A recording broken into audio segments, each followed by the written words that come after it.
Thank you for joining us wherever you are. This podcast episode is brought to you by the Old Ways Actual Play team. This actual play uses the 7th edition Call of Cthulhu tabletop role-playing game rules by Chaosium. This actual play is performed by adults and in an adult setting. While we try very hard to stick to language for all ages, listeners should know that this podcast may include mature themes. All content, including names, places, events, companies, and etc., that may bear resemblance to entities living or dead, is strictly coincidental. My name is Michael Diamond, and for tonight's game, I will be your keeper. Thank you for joining us again on another episode of the Old Ways podcast. I'm your Keeper Michael, and we return to horror on the Orient Express, where it seems the Orient Express has had something terrible befall it before it arrives in Sofia. But before that, first we'd like to thank you, the listener, and especially you, the Patreon supporter. If you'd like, you could support us on patreon.com/theoldwayspodcast, where we have an awful lot to offer you, even beyond the shows that you hear. And so, with that out of the way, I'd like to get to introductions. To my right. Hi there, this is Mike, and I play James Robert Fraser, who has just had a bit of an altercation with a rather unpleasant chap in a dining carriage. Indeed you did. Indeed you did. To Mr. Fraser's right. Hi, I'm Rena. I play Lady Elizabeth Fitzroy, and I've been shot. Indeed you have. And you've had the bullet excised from you, which is nice. And so now you can get about to the recovery portion, as every other gunshot victim eventually gets to, at the end of the table. Hi, this is Giles, and I'm playing Simon Griffith, and there's been an attempted murder on the Orient Express. Yes, well, it is in season. And last but most certainly not least. Hi, this is Miranda, and I play Maggie Bellinger, and I was hoping someone would lend me a hand in my pursuit, but it ended up going a little differently than I expected. Indeed. It seems, anyway, Miss Bellinger, that body parts continue to find you. We are in the missing Professor Courtney formation this evening. We are certain that the professor is likely relaxing and dreaming about somewhere far, far away from here. As we open the curtain tonight to check on what our fair investigators are doing, you'll note on your timetable that we are nearing the stop in Sofia. And so very, very shortly, it will be pulling into station, which means our investigators will likely be making some preparations. And so for certain bits that you should be aware of, Paul indicates to you, Mr. Fraser, that the professor does seem to be a little under the weather. And so he's asked for one of the bathing chairs to be made available so that way they can properly leave the Orient Express with him bundled up, because it does look like there's snow outside. What time of year are we in just now? Are we in March, April, something like that? Just about April, yeah. But there's still some snow in the hills here. So I think, I'll thank Paul for his consideration and assistance. And I'm also going to ask him, in your medical opinion, Paul, is it possible for a man to survive after having a hand removed? Hand removed? He looks a little curious for a moment.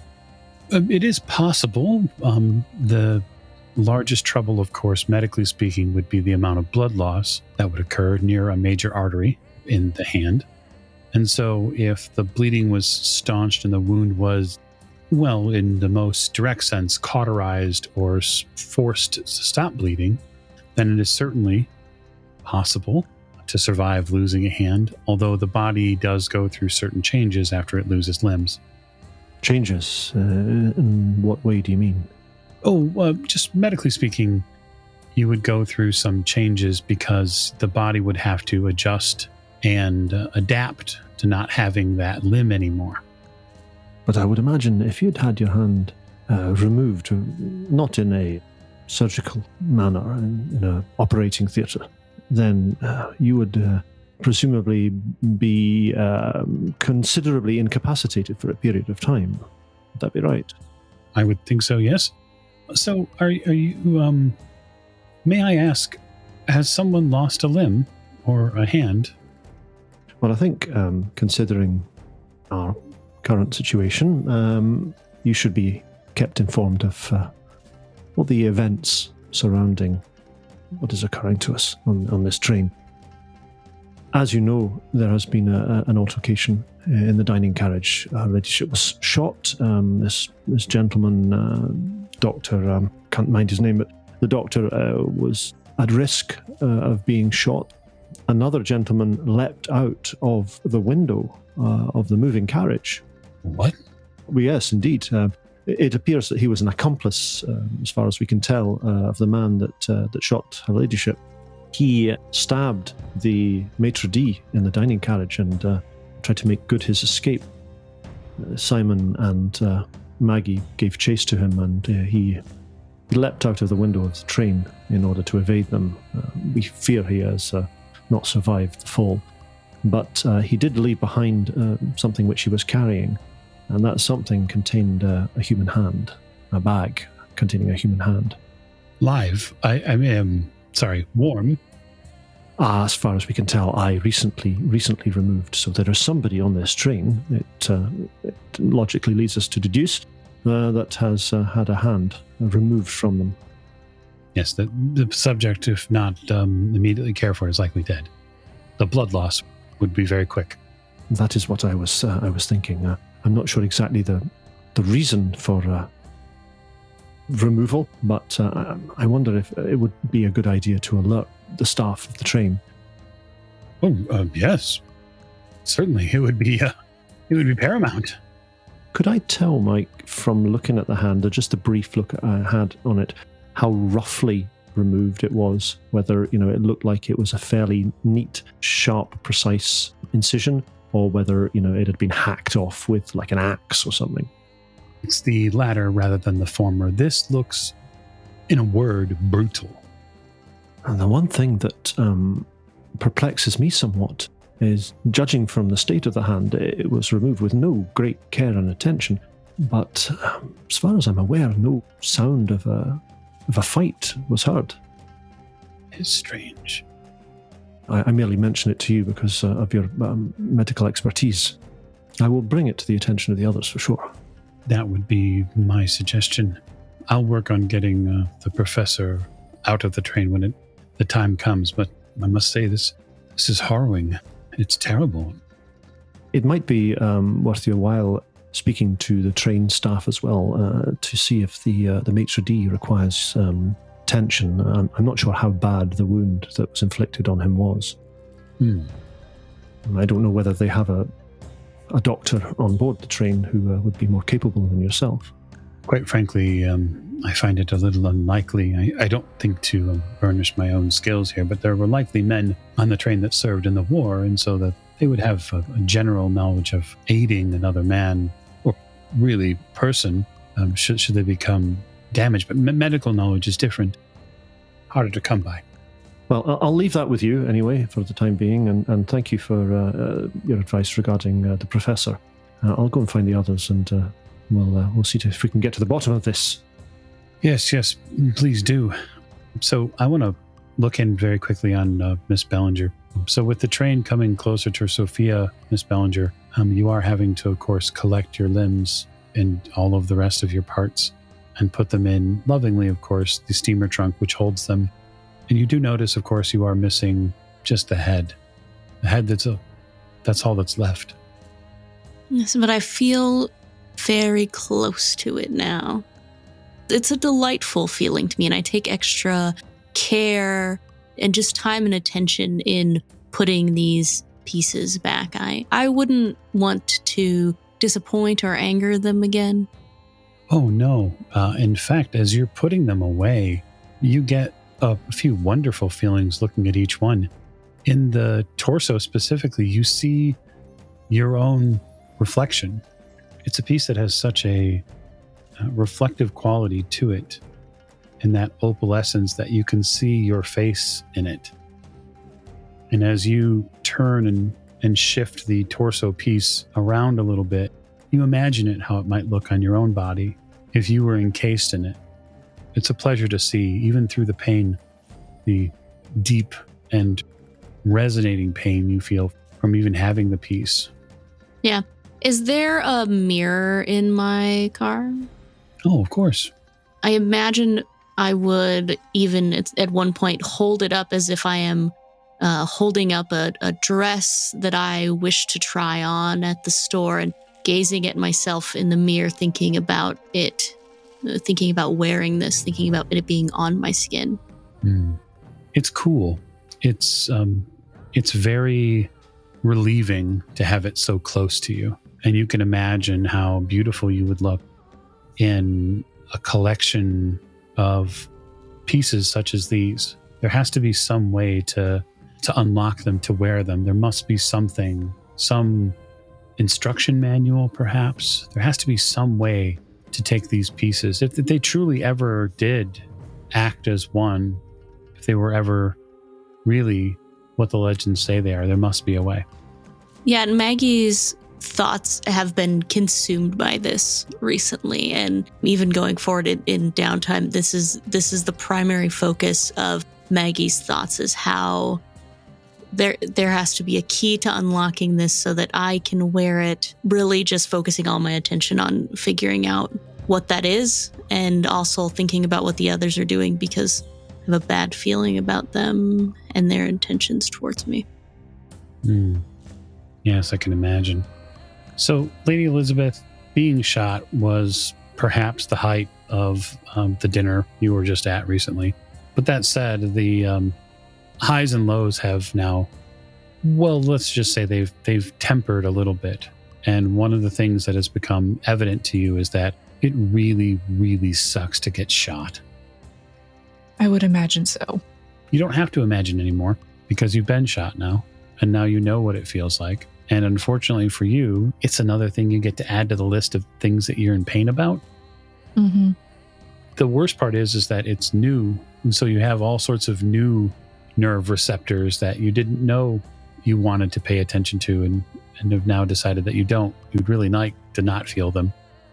Paul has provided you with enough painkillers to be able to get through and move throughout the day, but you will likely need some assistance, you imagine, getting into and off the train. Yes, quite difficult moving around.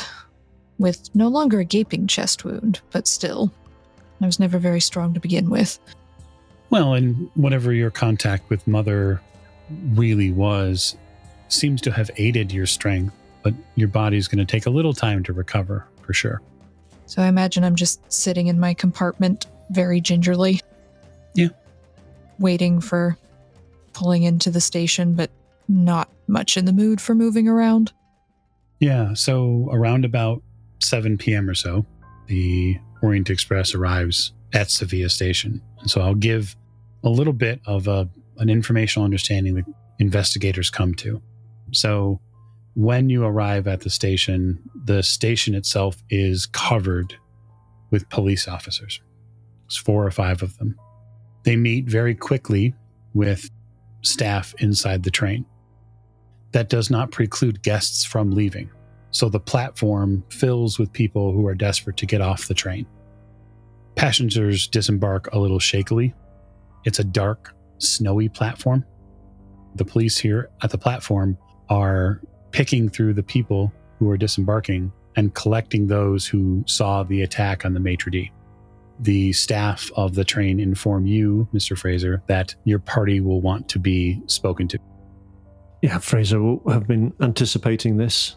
If he gets a chance to speak to whoever is kind of most senior there, do the police themselves approach us when we try to disembark, or is this just the staff warning us beforehand? Staff do warn you ahead of time. They tell you that the police will be interested in speaking with you. And so the staff of the Orient Express they tell you that they're interested in making the exchange of information as easy as possible. Will we require the services of somebody to translate? No. We have members of staff here on the train who speak several sets of languages, whether it be English or Turkish, Bulgarian, etc., that will be available to you. Splendid. I'm assuming that it may be that police officer, detective, whoever it is, wishes to speak with us may not have English. So if there could be somebody on hand to assist with making ourselves understood, then that would be most appreciated. Certainly, of course. When you leave the train, The staff there direct you to a series of side offices are near the platform. A member of the Orient Express staff comes with you and the party at large, and they take you sort of not into a holding cell, but it is a interview room that they're cycling people into and out of. They basically ask 3 main set of questions, which was, what did you see? And then, do you know who the men was? Can you tell us anything about them? That sort of thing. So I guess I would just want your answers to those questions. Do we get a chance to speak beforehand to discuss whether or not we're going to talk about this hand in a bag that we found? Happy to afford the characters a few minutes to speak if they would like. I don't think it would do us any favours to try and keep this secret from the police. There's likely another person on this train who is probably dead by this stage, possibly in a cabin somewhere. And I'm also fairly certain, Mr. Fraser, someone likely saw Miss Ballinger carrying said bloody bag. So honesty's the best policy in this case, I think. Indeed, let us just be frank and straightforward with the police when they question us, and hopefully they'll be able to get to the bottom of this. But I doubt it. I suspect that this is all tied in with the very thing we are investigating. So then, given that is the plot, then that you'll move forward, what are your answers when they ask? I imagine I have to be helped in by Mr. Fraser at this point, but I will tell them, as I'm used to speaking first anyway. No, I have no idea who the gentlemen in question were. All I saw was a very poor waiter, quite terrible, not even wearing proper clothing, attempt to leave by distracting everyone by stabbing the poor maitre d'. Is he all right, by the way? We understand that the maitre d' will survive his wounds. Wonderful.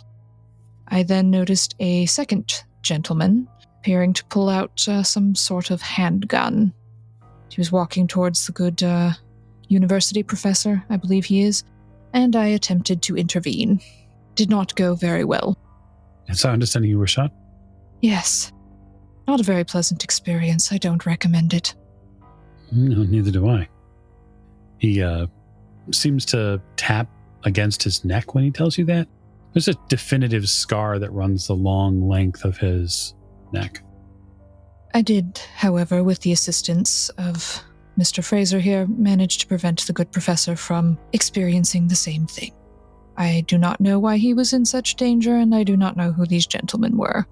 Merely acted when the situation called for it. Wonderful. Full credit rating. All right.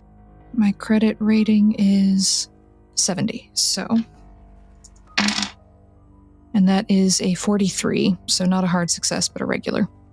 The authorities at the station seem to buy the story, especially given the fact that most people give very similar accounts, it seems.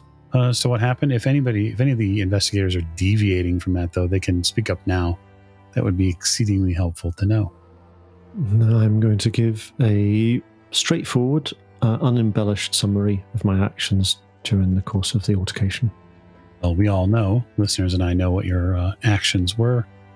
They commend you for going after an armed man. Hopefully they will, the man in custody will be able to answer the questions that they have. I will state that it was nothing that anyone wouldn't have done given the circumstances. See one of the men sort of smirk a little bit. I'm going to, and I think when I'm speaking to this, the chap that's got presumably the officer that's got the scar on his neck that I'm speaking to, I will phrase my language, and hopefully this comes across in the translation if we're needing translation, to make it clear to him that I'm a military man, or I was a military man. Yeah, the translation seems to get your point across. It's likely that this gentleman also served, although as to which side, that's a good question. But that war is over. Yeah, I'm kind of hoping to kind of create just maybe the little touch of a bond between us based on the fact that I'm assuming, because he's been wounded, it was probably during the war. So see if that maybe helps get this done as quickly and smoothly as possible. A few moments later, the investigators are offered a door by which they can exit and get to the night in Sofia. There are a couple of things that you do lose during this time. One is any sort of visibility when it comes to Dr. Chivanov. The last you hear from him, Fraser, is that after he's done with the authorities, his plan is to go to his home. If you would like to make contact with him at the university in the morning, that would be reasonable. Okay. Yep, I'll just agree and say yes, that sounds like a very sensible proposition. But after that, the investigators are on their own reconnaissance. So you collect your bags. Of course, customs does go through the bags. They do find and search the bags. And so I guess I'm going to make a roll for them to see if there is any contraband found in those bags. That sort of thing. Nope. You get lucky there. If you need a taxi or directions to the Hotel de la Bulgari, they're able to afford you both. I'll definitely arrange a taxi. Definitely seems like something you'll need. To Sofia, the city of Eternal Springs. The only decent hotel in Sofia is the Hotel de la Bulgari. The wise traveler will resume rooms in advance, which, of course, our Mr. Fraser has done. The hotel overlooks the public gardens where a band plays twice a week and adjoins the Royal Palace, fit for a Fitzroy. But you are arriving at night, and so there isn't a huge amount of sightseeing that can be done. By the time you're done with the police, it's probably about 8 or so. So you are able to get into your hotel soon after that. Well, I wouldn't be in much shape for sightseeing anyway, regardless of what time of day it is. I am very much ready to sleep. Yeah. I imagine I'm still a bit woozy from all the painkillers. So there's a couple impressions that you get just of the people here. Everybody here feels and acts a little short. People seem tense. Just in your interactions with the locals, getting into taxis and getting to the hotel, people are very, very curt. That's the best explanation. The streets are cobbled. They're relatively dark, though. Overhanging stories of black-beamed houses. At one moment, you could admire the domes and minarets of the Islamic mosques. The next moment, you might have to watch out for an open storm drain or sidestep something terrible left by a local animal. It's a very strange city to be in, but you do eventually get to the hotel. I think when we get to the hotel, I'm going to speak to the staff there and see if I can get any maps, guidebooks, any kind of tourist guides that might give me further information to what I've had on the Traveler's Guide. Yeah, they probably have a little bit of information, maybe not something terribly outside of the Traveler's Guide. The difficulty for you is that most of their guides are in local languages. Yeah. And that's going to be real tough for you. Are there any English language newspapers here in the hotel? Yeah, there's probably one. I will gather that up, and I'll also ask if it's something they get daily. I'll ask for one in the morning as well. We've got a suite, haven't we, I think? Yes, that's what's been reserved. You have a suite, but this hotel doesn't have a conjoined room. It has rooms. So basically your 6 rooms have taken a portion of one of the floors here. Right. Okay. So we don't have a kind of a private living area sort of thing. Okay. Yeah, there's no living space here, but the rooms are nice and they're fairly large by comparison. So I will spend the rest of the evening then. We've already eaten, reading the newspaper, seeing if there's any news to catch up on of note. I'm not quite sure whether it will be a completely up-to-date newspaper or not, but that, and also just going through the guidebooks and maps and that kind of stuff, familiarizing myself with the city, I think, basically. Yeah, there is a map of Sofia for you if you'd care to peruse it, and you can even look at some topographical stuff, likely available, and probably in, we'll just say, a less than professional format. So is everybody just sleeping, taking to their beds and trying to relax then? Yes. So, if you would, Well, starting in our regular investigative order. Mr. Fraser, would you tell me how much luck you have? Oh, my goodness me. At the moment, I have 81 points of luck. Lady Elizabeth? 76. Simon? 16. Miss Bellinger? 24. Ooh, fantastic. So during the night, Simon, there is a series of adjustments that you have to make. The bed is reasonably comfortable, but the sounds of Sofia are not as simple to get used to. It's a different city. You can feel it in your bones. There's a little bit of coal still left in the fireplace here, so it's keeping the room warm enough. It's not terribly cold outside, especially for someone from Appalachia, but it's cold enough to where it probably means you're using a blanket or two to keep yourself warm. You're not sure where the sound comes from first, but you can almost hear maybe there's a tapping on the wood floor. It's not heavy enough to be footfalls. You're not real sure where it comes from, but I'm going to have you make me a listen check to see if you can locate it, because it's something your brain subconsciously would do. Okay, and a question I have is, am I sure I'm awake? No. Well, it's not a fumble. That would be a 97 over 52. Ooh, just by 2 points there. Okay, I will keep that in mind. Your brain thinks maybe it's a cat. Maybe there's a cat outside your door that's sort of padding around. Maybe that's what it is. You saw a cat or two maybe in the lobby. They probably just run around at night and hunt mice and that sort of thing.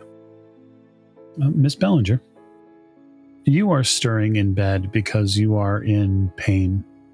Your hips are hurting an awful lot. And you're having to sort of constantly readjust. You keep bumping into the pieces of the simulacrum that you've decided to sleep with that night, whether it be a few parts or all of the parts. There's only so much room in the bed, but you hug them close to make sure that they stay close enough. But your hips are definitely bothering you. You keep having this nagging pain at your collarbone, and you're not sure if it's the pain or something else that keeps you awake. But your brain is active. Even though your body's tired, your brain is, has had a few cups of coffee and it's ready to move around. Maggie's thoughts will drift back to the compt. The last time we saw each other didn't go in a way that I expected it to, or that would be favorable to me. I don't know if he was mad at me because I had lost contact with these parts, or if I did something wrong. And so I feel like my mind would be pretty fixated on him. And if through the pain I would be trying to reach him with my thoughts. Okay. I'm going to have you make me a listen roll. That is a 77 on 77. Ooh, that's quite the listen roll you have. You feel something stir next to you, and you think for a moment that it's one of the pieces. You're fairly certain it is. And in the darkness there, you feel a few fingers run down your cheeks just very slightly. This is as soon as you're thinking of the compt. And you feel them on the right side then sort of brush down your cheek. I think Maggie would find a comfort in that, knowing that he's still with her, that he's still here. She has obviously atoned for whatever she did wrong. The pieces are back. She's with the pieces, and he is still here, and we are in this together. We're going to make this happen. There's a very little amount of actual illumination in the room. The fireplace nearby has been kept, but it hasn't been for, say, maybe an hour or so. And so the embers that are there give you just a little bit of light. And for the first moment that you begin to focus on the caress, the touch of these fingers on your face, you see them for the first time. These are powerful fingers, a little older. They're gaunt. The flesh is white. It reminds you immediately of the compt. Maggie kind of, I'm going to say snuggles into them, but She quietly says, "Soon we'll fly together, won't we?" The hand that moved down the right side of your cheek, Miss Bellinger, slips under your chin for just the briefest of moment before the hand clamps around your throat as hard as it possibly can. Maggie's hands will kind of go up to her throat, to the hand that's around it.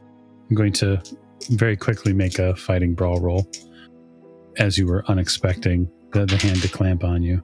Mm-hmm. So it will use a fighting maneuver it calls choke, and it will clamp down around your throat with just enough force with the index finger and the thumb to press your windpipe closed.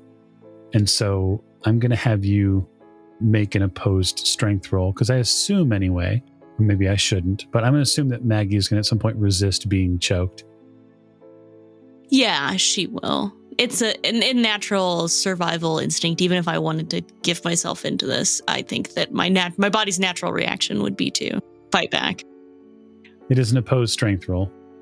It is an extreme success. Ooh. Very good, very good, very good. Uh-oh. I have an extreme success as well. And so I'll just ask you, Miss Bellinger, what is your strength? 35. Mine is 85. And so I'm going to win this contest by virtue of my attributes. And then I'm going to deal you some damage, which of course isn't very nice, but so be it. It begins to squeeze harder. And when you grab at the hand, you realize now there is a second hand. That second hand that was on the left side of your face goes towards the base of your neck and tries to throttle you. You can, of course, scream out if you'd like. I'm not sure if a scream would get out of Maggie's throat at this point. She may try, but I think it's more of a choking noise. Okay. So you're going to lose 2 hit points this round. And the way this will work is until you win an opposed strength roll, you'll continue to lose hit points until you're choked out. Now, in the other room, Simon, your brain is sort of on alert now, mostly because you remembered a cat, and then you kept thinking, well, that doesn't sound like a cat. You hear something to the right and to the left of you around your bed, and you can hear something sort of crawling closer. You hear the friction of something on the pillowcases. So I'm going to have a question here. Is the room getting colder? Nope. So this is not something I would roll spirit lore for? No. Already. So something's creeping towards me on both sides, and I'm hearing it like an echo with my hearing. Yeah, and you can feel the differences, and you can feel the pressure in the pillows. Can I roll out of bed onto the floor? You can. You roll out of bed onto the floor. Now, you remember your bedroom is dark, all except for the small sort of lights of those coals. Mm-hmm. And that's where I'm going to roll towards the fireplace. Okay, you roll towards the fireplace. What are you doing at the fireplace? I'm going to try and stoke the fire up. Okay, so you're going to throw a log in there or something to get the fire hot and bright again? Tinder, coal if they have it, depending upon what they're burning. Okay, yeah, you stoke up the fire. There's no roll for it. Just give the fire a bit more fuel to light up the room. You're using it to illuminate to see what's in the room? Yeah, absolutely. Okay, you do so. And you see 2 disembodied hands on your bed. And they're thick-fingered male hands that are sort of tarantula walking down the bed now towards you. And this, of course, will elicit a sanity roll as the hands are animated. Oh, yeah. That's a 19 under 65. Okay, very good. You will lose a single point of sanity from seeing that. That is not right. That is not natural. Where did these hands come from? Oh my God. Don't let them anywhere near me. So I'll leave you there for a moment. Miss Bellinger, currently being choked in her room. You're sort of coughing a little bit as the hands continue to press against your throat. You can feel not only the strength, but seemingly the force behind them. They are trying to choke you out. One of the hands is creeping up over towards your face and trying to pull at part of your face, like your eye. Yep, Maggie's legs begin to kick and thrash wildly as she's struggling against these hands, and she's going to claw at them, grab at them, and try to pull them away from her throat. Mm-hmm. Okay, so to get out from underneath of it, it's going to be a strength test. I failed my strength roll. Oh, no. Okay, so it'll automatically then win the opposed roll, given the fact that you failed it. So that's 3 more points of damage that it is doing to you. Okay. Imagine during the struggle, kicking your legs, you're rolling around a little bit. So I will say at this point that pieces of the simulacrum fall off of the bed. And so I am going to, because I think it's reasonable. They're fairly heavy, at least if they fall. I mean, they're porcelain, but made of a strange material. They're heavy enough to create a thud.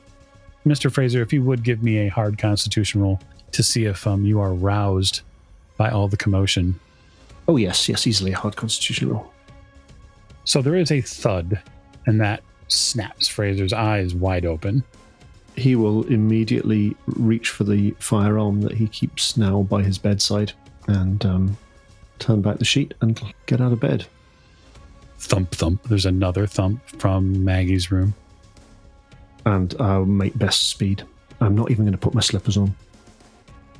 You hustle out of your room and get to the room next to yours, which is Miss Bellinger's.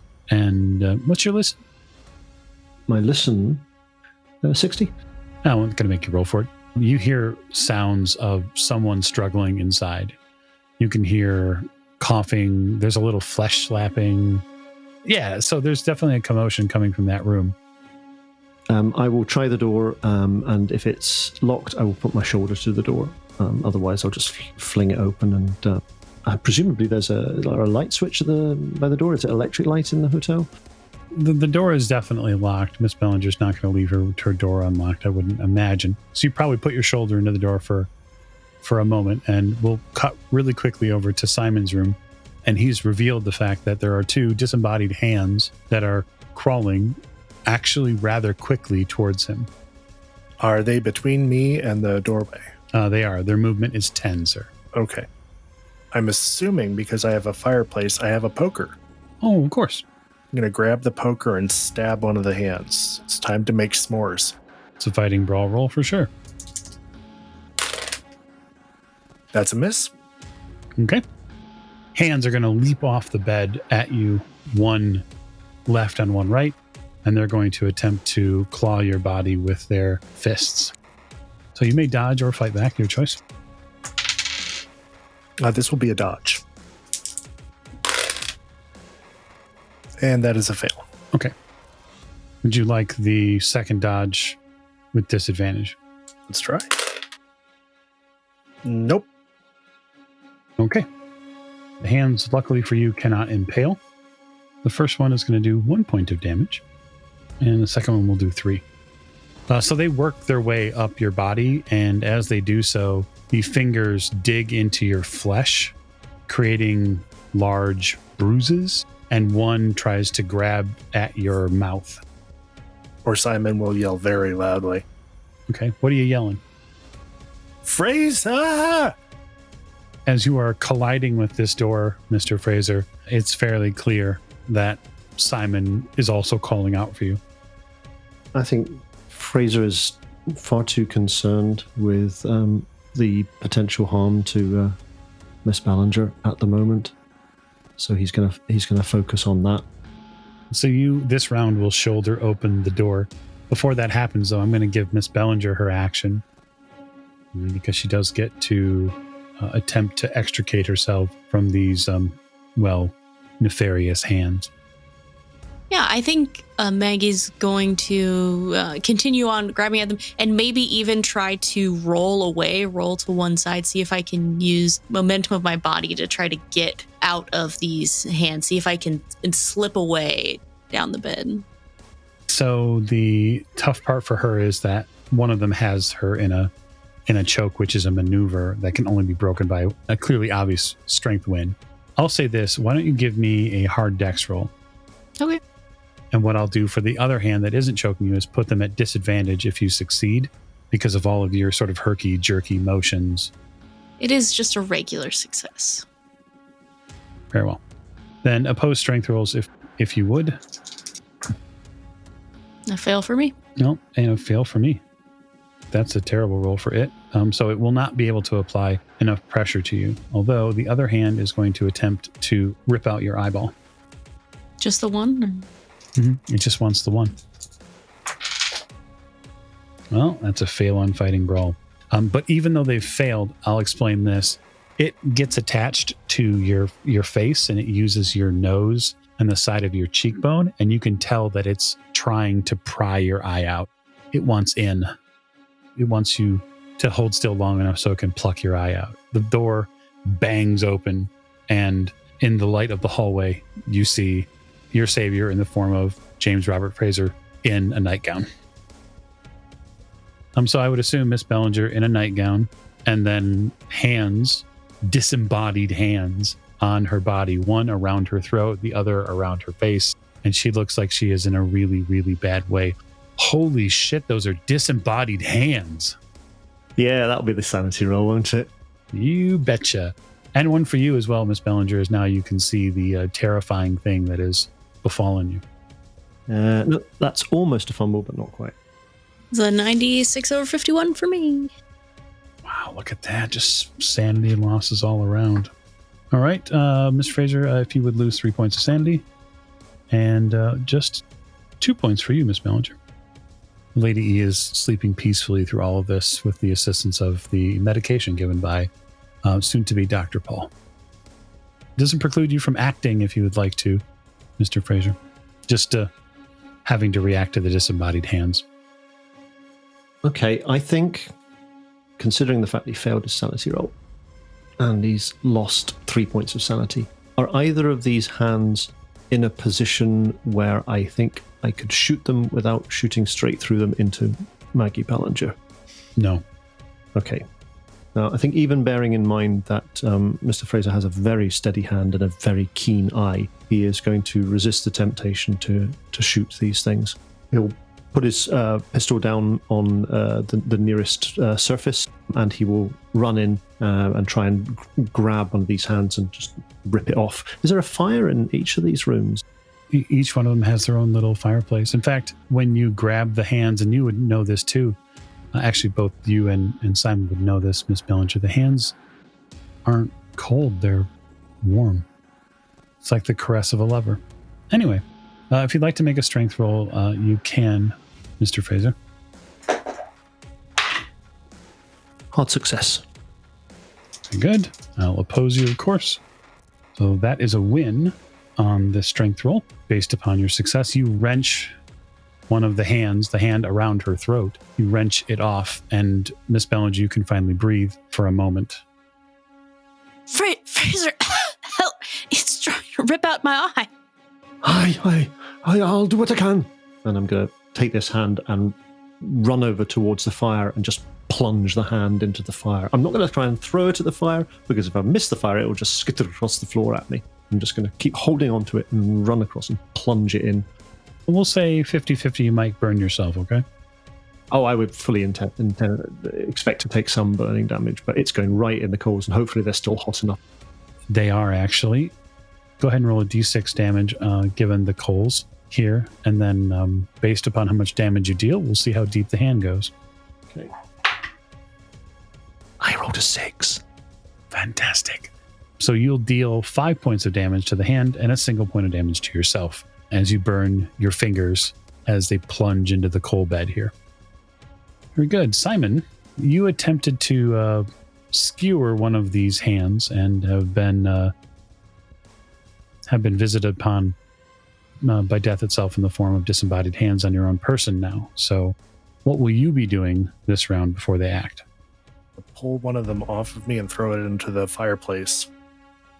It's opposed strength. Okay, so strength roll or fighting brawl? It's actually a strength roll. Oh, that's a 27 under 80.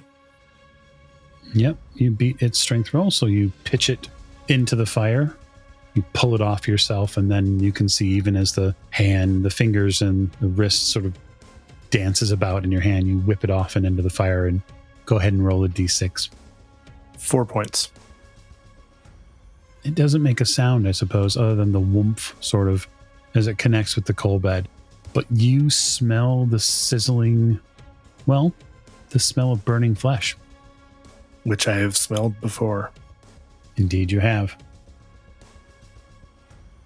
So, burning flesh is also the top smell in Miss Bellinger's room now, as the disembodied hand that's still on her face is going to go back to trying to pluck her eyeball out. Miss Bellinger, you're going to want to dodge that. I'll just put it that way. I will absolutely try that then. That is a fail. Okay. Well then. Well, it's going to deal damage to you, and if it deals enough, it will take the eye. That's kind of the way it works. Nope, not enough. That's a single point of damage. You're very close. So it sticks its finger in your eye, and there is an exceeding amount of pain that comes with that, because what it's really trying to do is pop your eyeball out, and it just doesn't have enough leverage.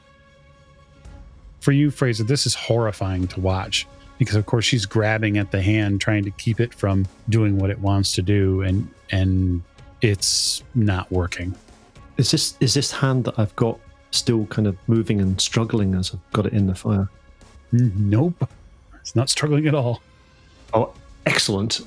Excellent. Then I shall leave it embedded in the coals and run across to try and grab the other one before it has one of Maggie's eyes out. Wouldn't be a bad idea. How would you like to approach this situation? Pretty much the same way as I did the other one. Just try and kind of grab hold of it with both my hands and pull it off her face. Maybe try and kind of grab it and splay its fingers so it can't grab her as I do so. So if that's going to be a fighting brawl roll, then it'll contest with dodge? Now, if it manages to dodge out of my way, does that mean it's going to kind of relax its grip on Maggie's face a little bit? Possibly. It's failed its roll, so you will need at least a success. Okay, I'll spend 4 points of luck to make that success then. So you grab hold of the hand and you peel it off Miss Bellinger's face, thankfully in the nick of time. It turns, and you can see that it's trying to not interlace its fingers with your fingers so much as it's trying to figure out what position it can grip you with. Meanwhile, I'm going to be running over towards the fire to try and plunge it in the fire again like it did the other one. Certainly. Simon, you still have another hand to deal with. I will try to do the same thing with this one. Which, as a strength roll, that's a 62 under 80. Okay. You can grab hold of it and lead it over, and it tries to resist, but you overcome its strength and are able to pitch it into the fireplace to join its friend. And so I'll offer you a d6 worth of damage you may apply to it. Just one. Okay. It dances on the coals for a little bit, and then is going to be using its turn to scramble out and then up the fireplace grate, because what it would like to do on its action is jump back onto you. And so it will make a fighting brawl roll to do so. All right. If you would like to dodge, you may. I'm going to try and sidestep the burning hand flying through the air at me. No, with a 97, it nailed me right in the face. There's a burning hand on my face. There is, and the burning hand is going to do some damage to you. So that's 2 points of damage. So, Miss Bellinger, you have seemingly gotten this thing off of you thanks to Fraser. What's the plan for this deadly hand? So Fraser has the other hand, right? He has killed one hand and then taken the other one. Correct. I think Maggie is going to be clutching her face and like scooch her knees up in the bed, trying to get her back to whatever wall is closest to her, knees to her chest, clutching her eye that was nearly ripped out just now. Mm-hmm. Yeah, you can feel the blood like seeping down your forehead from the scratches it left on your face. All right, Fraser. How are we to deal with this hand next? Basically, I'm going to try and do the same thing as I did last time. I am going to try and kind of manhandle it and plunge it into this fire again. If there's a poker by the fire, what I might try and do is hold the hand by one of my hands, stick it in the fire, and then just skewer it into the fire with the poker and kind of push it down into the coals. I think it's a fighting brawl roll. Acquiring the weapon is easy enough to pick up. It's right by the fireplace. I don't think it's anything more than a fighting brawl versus dodge, to be honest. Okie doke. So I've got hold of it. I'm not letting go of it at all. I suppose if it can dodge, it's just going to be just twisting round and round in my clutches, unless it wants to try and somehow pull itself free of my hand. That is a hard success for fighting brawl. Fantastic. You get the hand in position, and you feel when, just for a moment, where its strength sort of ebbs, and you ditch it into the fire and then use the fireplace poker to skewer it. The hand flexes and unflexes a few times until it eventually just curls its fingers closed in the fire, and the flesh burns and singes. So, Miss Ballinger, are you all right? Trying to help her, but still averting my eyes so I don't see a lady in her night attire. He tried to pull my eye out, Fraser. I don't know what I did, but he tried to pull my eye out. Let me see. And I'll see if I can apply some first aid to Maggie if she lets me. Yeah, Maggie will kind of like slowly, cautiously remove her. It's one of those things where if I'm covering up my eye, then nothing bad is obviously happened to it. It's not until you remove your hands from covering the wound that the bad thing happened. That's nasty, but it could have been a lot worse. So, Simon, given that you're still not out of the woods, so to speak, with your own hand problem, what's the plan? I'm going to pull this burning hand off my face, and I'm going to toss it back in the fireplace where it belongs. All right, so we'll take your fighting brawl versus my dodge. For once, the dice favored me. That's a 10 under 50. Oh, yeah, very good. That's an extreme. So you are able to get the hand in control and then pitched in the fire. So go ahead and roll me a d6. And that is a full 6 points. You too get to have the wonderful experience of watching a living animated hand die in a fire. And your room fills further with the smell of burning flesh. I think as soon as I've ascertained that Maggie's eye isn't hanging out by its sinews, or by its optic nerve, Fraser will suddenly have a kind of a moment of recollection that Simon was calling for his help. And he'll run out into the, into the corridor and burst into Simon's room. He's not going to stand on ceremony. Simon's standing there with red handprint on his face where the skin is red. And he's in his long johns, and he's just pointing at the burning hands in the fire. Yeah, I said, Simon, are you all right? Hands. Hands. Goddamn hands. Your face, man. I'll get Paul. I tried to pluck Miss Bellinger's eye out. 2 of the damn things. Well, same here. You may want to check on Lady E and see if she's got any, too. I will. You wake Paul and the professor. I'll see if Lady Elizabeth's all right. I'll go get Paul, and let me pull my pants on, please.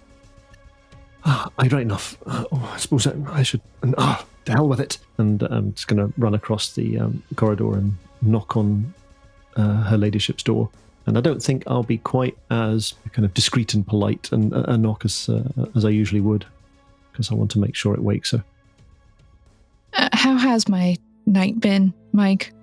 Pleasant, reasonably. Unfortunately for you at this point, Fraser does seem to wake you in midst of a dream that you and Ileana are sharing. Yes. Your ladyship, it's Mr. Fraser here. Are you all right in there? I was.